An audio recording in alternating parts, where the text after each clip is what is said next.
Okay, you know the moment. You're in the shower, driving, or just about to fall asleep, and suddenly you're gone. You're somewhere else entirely. In this explainer, we're going to dive deep into that powerful and super common habit of creating these detailed fake scenarios in our minds. We're going to look at what it really means and what it tells us about the way our brains are wired. Let's get right into it. Does this sound a little too familiar? Yeah, this is exactly where it all starts. It's that moment you kind of snap back to reality with this weird mix of relief and maybe, just maybe, a little disappointment.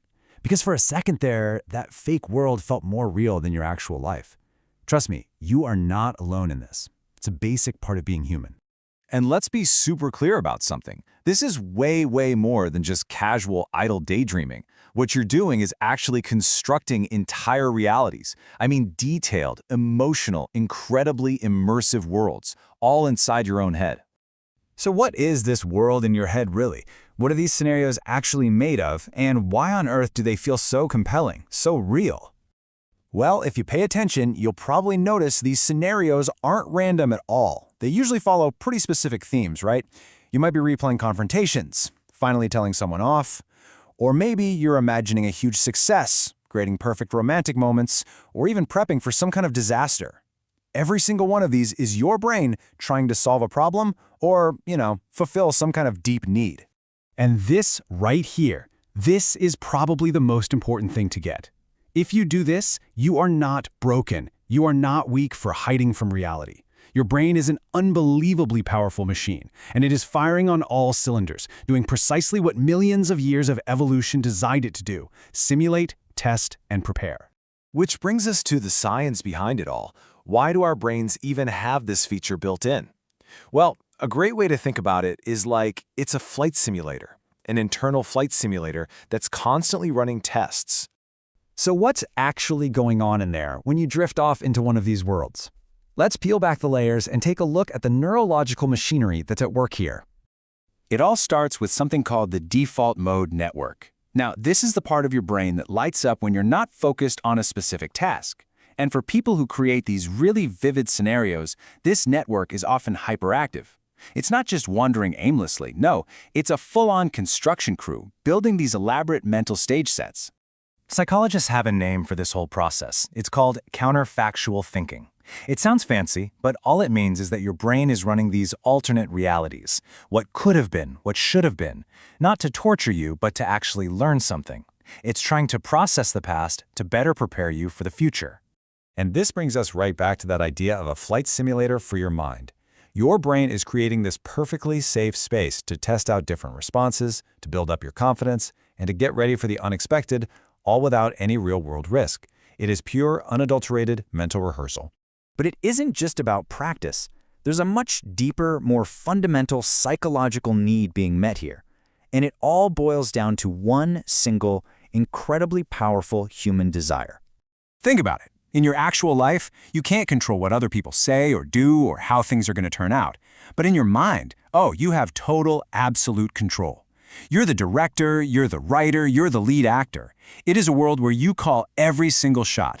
And in that world, you always get to say the perfect comeback. You finally feel completely understood. You win that argument from 3 years ago. Your brain craves this feeling of agency, especially if you spent a lot of time feeling powerless or unheard in your life. These scenarios are a space where you, finally, get to matter. But there's a flip side. Of course there is. This incredibly useful tool has a hidden danger. It can become so comfortable, so safe, that it stops being a tool and starts becoming a trap. So here's the risk. The simulation becomes a substitute for reality. You rehearse that difficult conversation so many times that you never actually have it. You imagine success so vividly that doing the real hard work feels kind of pointless.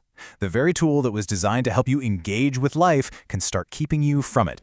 So the whole game is learning to tell the difference. Ask yourself, are you preparing or are you protecting? Preparing is when you rehearse something you actually intend to do. That's using it as a tool. Protecting? Well, that's when you hide in the fantasy to avoid the fear and discomfort of taking real action, and that's when it's become a trap. The good news is you don't have to fight this part of your brain. In fact, you can't, but you can learn to work with it. It's all about taking back that director's chair, not just in your mind, but in your actual real life.